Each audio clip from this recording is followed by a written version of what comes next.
Stop ou encore? On continue à s'enfoncer? On va continuer à chaque week-end, à chaque semaine d'Europe, à couler, couler, couler, couler et encore couler? Non. Donc maintenant, stop. On veut plus de paroles, on veut des actes. Et vous vous sortez les doigts de vos culs. Vous montrez que vous avez des coronesses à porter le maillot de l'Olympique de Marseille.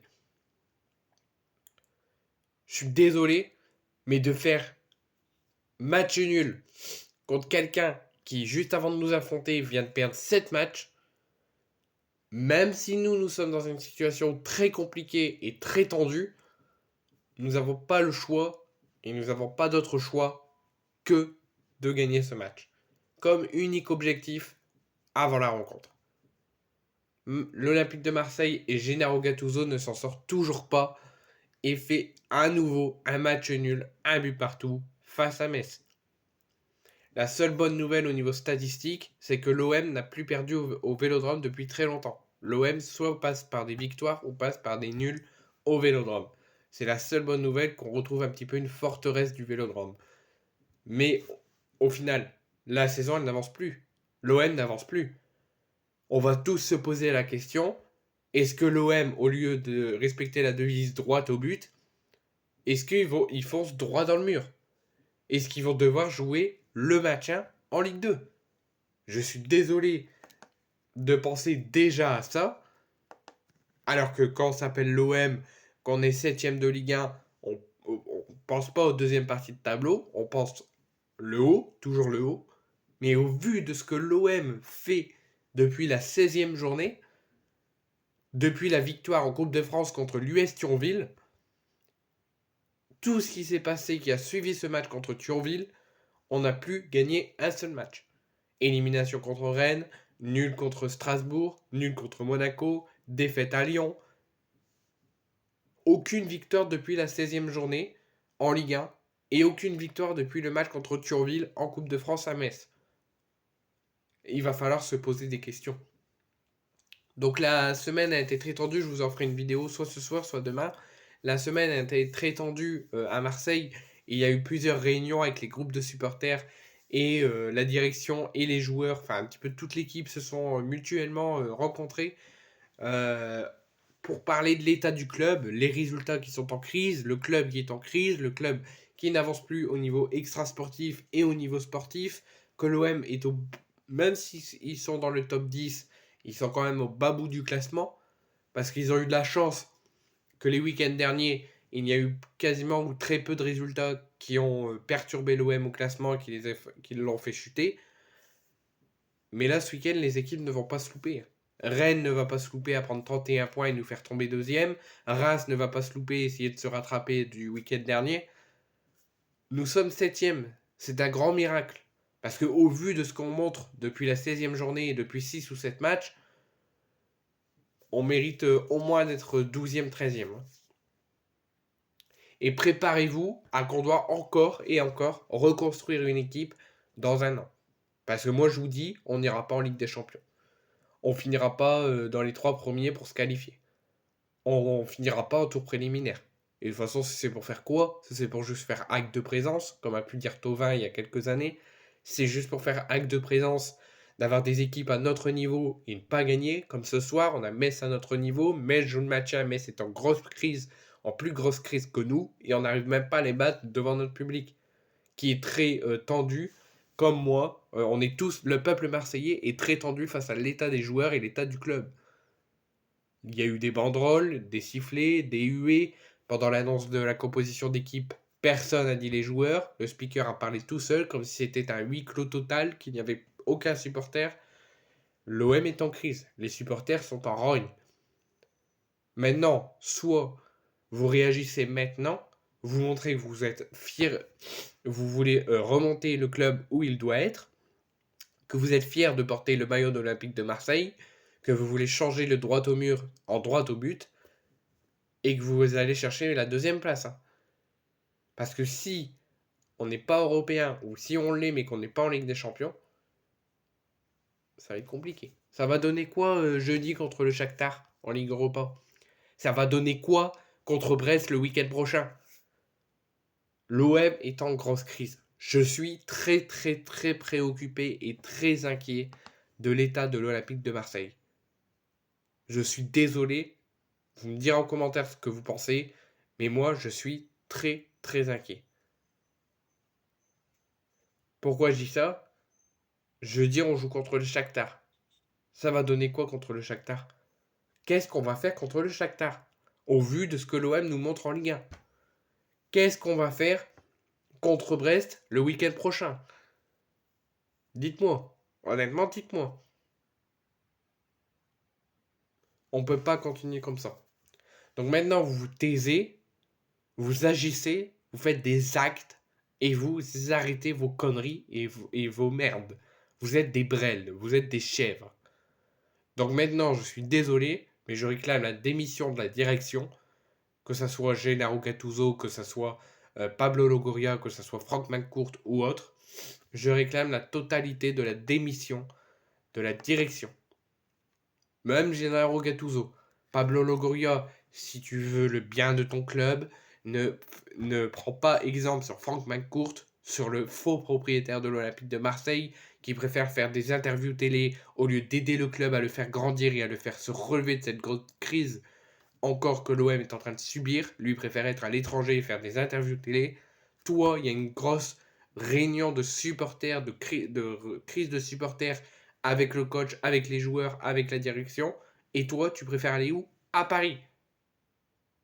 Pourquoi tu n'es pas à Marseille? Pourquoi tu n'étais pas sur la table de discussion à essayer de discuter et de trouver des solutions pour tout le monde? Tu as été juste à la rencontre des joueurs. Tu n'as même pas été à la rencontre des joueurs et des supporters en même temps. Parce qu'il y a eu 2 réunions. Avec les groupes de supporters et les joueurs, et avec les joueurs. Et Franck McCourt, qui n'est même pas là non plus, qui est aux interviews télé à l'étranger, en fait, la direction est passive. La direction fait juste acte de présence, ou même très peu. Nos membres de la direction ne sont même pas là. Franck McCourt va faire des interviews à l'étranger, Pablo Longoria s'en va à Paris. Bon, en fait, on est dirigé par qui? On est dirigé par des fantômes qui sont là uniquement pendant les matchs, sauf Frank McCourt qui n'est jamais là. Donc maintenant, la direction, je dis direction démission. Et mouillez le maillot, ou cassez-vous. Et faites des actes, et taisez-vous, et mouillez le maillot. Donc on va quand même parler de la rencontre. Et il faut pas attendre, je voulais parler d'un dernier point, il faut pas attendre la fin de saison pour virer Gennaro Gattuso. Je réclame son départ dès immédiat, dès maintenant. Même s'il a pu, pendant un moment de la saison, remettre à l'endroit les joueurs, leur montrer qu'ils sont humains, qu'ils sont joueurs et qu'il faut jouer 90 minutes au lieu d'en jouer 50 ou 60, qu'ils sont pas des enfants, qu'ils sont des grands hommes, qu'ils sont des guerriers. À un moment, on a vu ça, j'étais très content, qu'il a réussi à remontrer tout le monde, parce que tout le monde était plus bactère avec Marcelinho. Moi, je réclame le départ de Gennaro Gattuso et de Pablo Longoria ainsi que toute la direction. Je réclame la vente du club. Quand ça, toute la direction qui est juste là pour faire je ne sais quoi, vous dégagez tous. Gennaro Gattuso, tu dégages. On a une bonne direction avec un sérieux projet qui ne s'occupe que du club et de sa progression. Et on a un bon coach qui aura les résultats et les objectifs atteints. Donc maintenant, soit vous mouillez le maillot et on continue dans la joie et la bonne humeur, soit vous vous taisez et vous vous cassez. Composition de l'Olympique de Marseille, mais je crois que Gennaro Gattuso ne comprend pas en fait. Ça fait 6 matchs, il y a juste un ou deux matchs où il a mis le 3-5-2, et on n'a pas perdu, on a fait nul. Ça fait 3-4 matchs qu'il met ce putain de 4-3-3. Ce putain de 4-3-3 ne fonctionne pas. Gennaro Gattuso, pourquoi tu as changé de dispositif, de système? Ton 3-5-2 marchait de la plus belle des manières. Jusqu'au 16 octobre, jusqu'au match contre Thionville, tout fonctionnait très bien. Il y a eu quelques erreurs, quelques petites lacunes, mais ça a retravaillé. Tout était dans le positif, avec le 3-5-2. Et tu as commencé à changer de dispositif, à en mettre beaucoup. On garde un seul, arrête de tout tester, on garde un seul. Et le 4-3-3 ne fonctionne pas, il ne le comprend pas. Ça fait 3 matchs qu'il met le 4-3-3 et on ne gagne pas.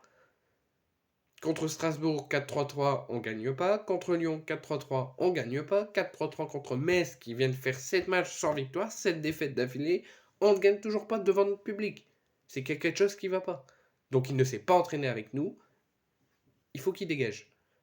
Et qu'on trouve un sérieux coach. Et qu'on fasse revenir Igor Tudor. Parce que je suis désolé, l'OM était merveilleux avec Igor Tudor. Certes, l'OM a perdu des matchs qu'on aurait dû pas perdre, comme contre la Ajaccio à la maison et chez eux. On a terminé pas deuxième, mais troisième, pour au final se faire éliminer contre le Pana au tour préliminaire. Mais au moins, l'équipe était sérieuse, efficace. On a fait de beaux matchs. On a éliminé Paris, éliminé Rennes. On a montré ce qu'il fallait, montré qu'on était fiers de porter le logo de l'Olympique de Marseille. On a respecté la devise. Derrière, on s'effondre avec Marcelinho. Et avec Gattuso, tout marchait bien. Et là, maintenant, tout va mal. On réclame aussi de la stabilité. On réclame beaucoup de choses à l'OM. Mais c'est pour le bien du club. On réclame une bonne direction. On réclame le départ de toute la direction. Et on réclame un très bon coach et un départ de Gennaro Gattuso.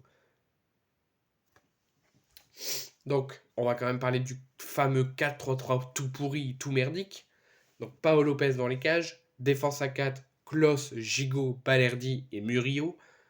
Onana, Unai et Harit au milieu. Njai, la première titularisation de Boumania et Aubameyang à droite. Aubameyang à droite. Pourquoi? Aubameyang, c'est un attaquant pointe ou un numéro 10. Tu le mets pas à droite. Et ça a bien marché, l'attaque avec Aubameyang en pointe et Luis Enrique à droite. Pourquoi tu l'as mis sur le banc? Pourquoi tu as préféré mettre Aubameyang à droite qui n'est pas à son poste? Son poste, c'est en pointe ou en 10.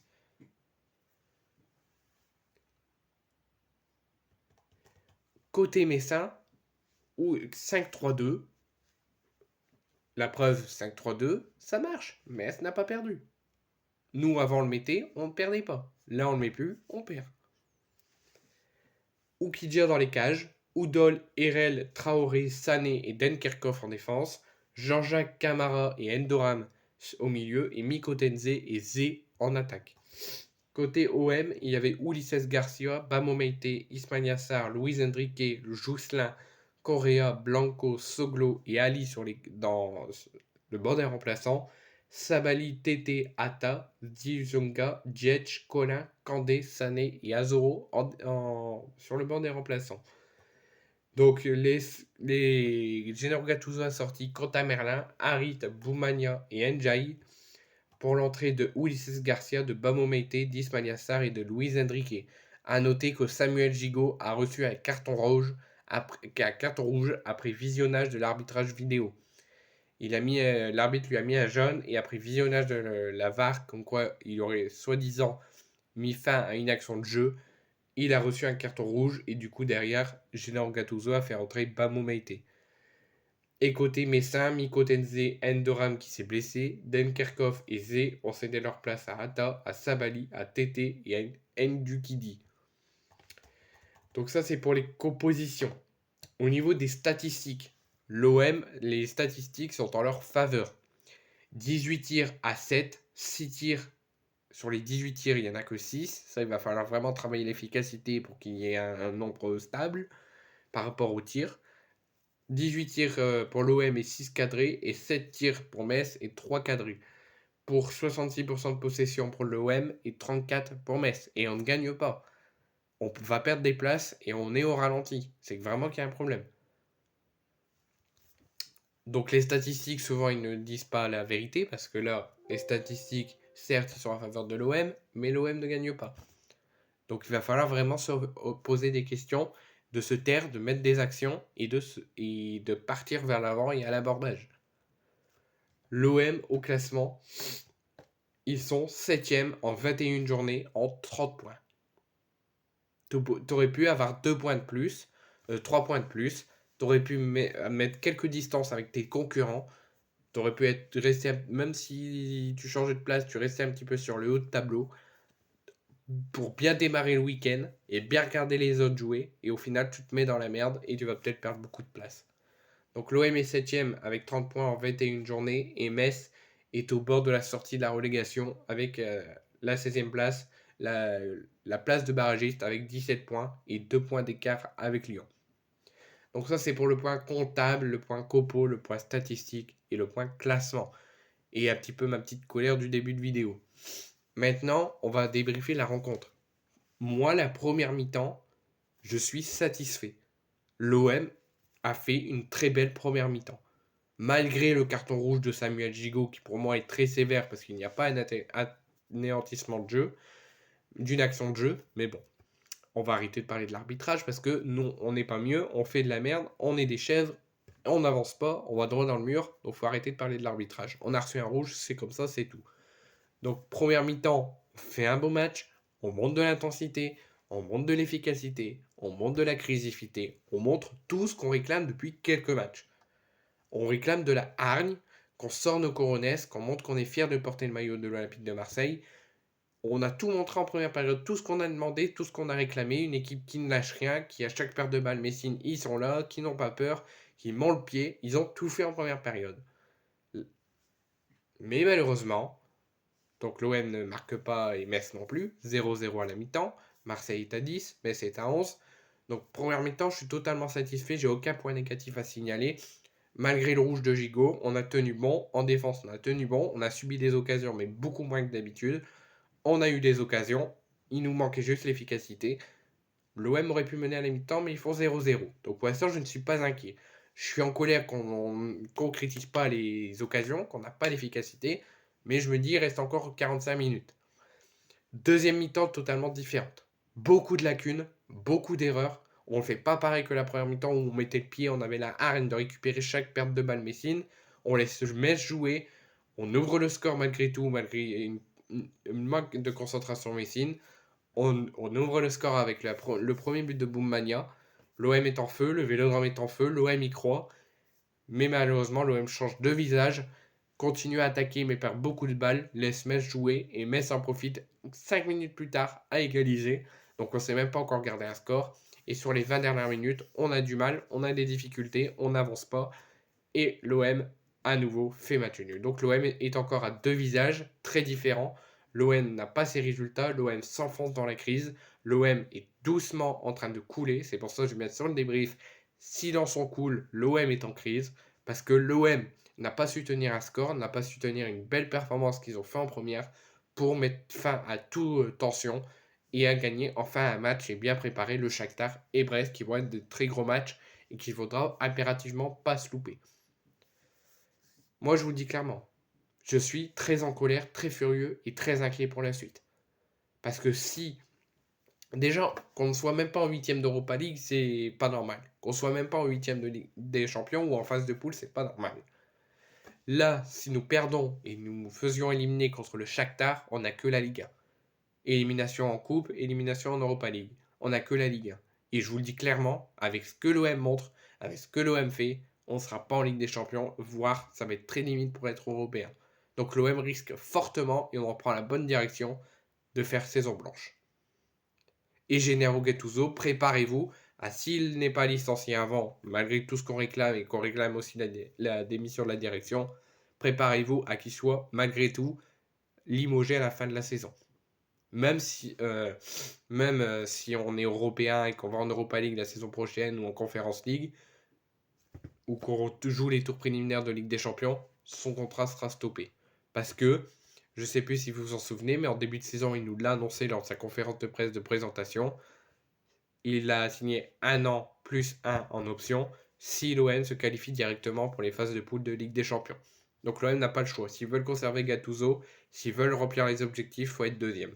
Parce que même si l'OM finit 3e ou 4e pour les tours préliminaires, mais qui joueront quand même un match de Ligue des Champions pour jouer en phase de poule, Gattuso sera viré parce qu'il n'y aura pas l'option qui sera faite. Parce que l'option, c'est uniquement la deuxième place et les phases de poule.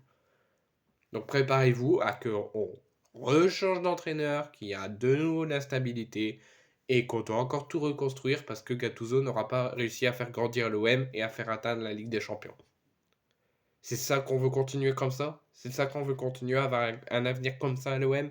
Avec une direction passive, une direction qui en a rien à foutre du club, Gattuso qui ne réagit même pas, qui ne fait même pas avancer le club, 6 matchs sans la moindre victoire, c'est inadmissible. On fait des performances, on ne sait pas garder les bonnes, qu'on fait au début et on finit mal. On n'avance pas, on est en crise de résultats, en crise sportive de nous-mêmes. Donc maintenant, soit vous vous taisez et vous agissez, vous faites des actes et on relève tout, on met fin aux tensions et on est deuxième, ou soit si vous continuez à faire ce genre de match, on va droit dans le mur et ça va être très chaud et très tendu. Donc silence on coule, l'OM est en crise, cassez-vous tous, vraiment.